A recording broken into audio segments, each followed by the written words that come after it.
Magandang araw mga ka-farmers. Ito po yung beans natin na pinapa-air dry dito sa may Royal Cocoa Farm.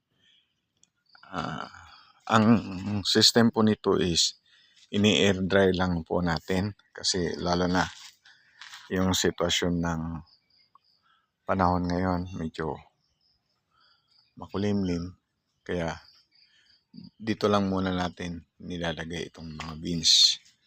Pero ang ginagawa po namin dito ay bali from time to time minimix po namin yung parang inaano para at least hindi yung nasa ibabaw yun lang ang unang may air dry. Kailangan yung nasa ilalim na pupunta rin sa ibabaw.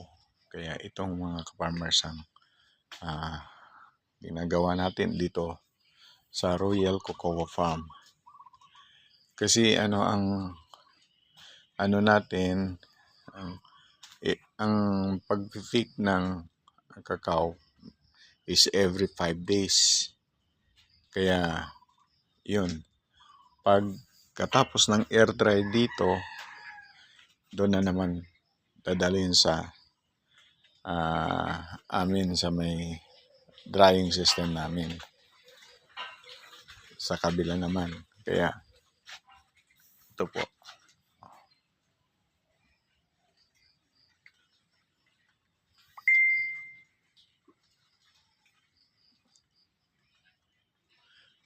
Kaya ito yung ginagawa namin. Nag-improvise kami ng air dryer para masundan po natin yung tamang proseso ng pagpapatuyo ng beans ng cacao.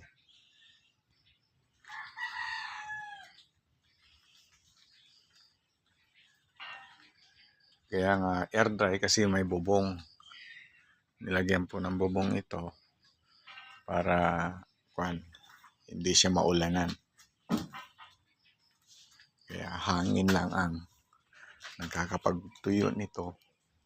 Although kulang yung kasi magpas yung kaya kailangan pa natin padugtungan ng 2 yero siguro para makumpleto to. Kasi mayroon na naman akong pinprepare na isa ito.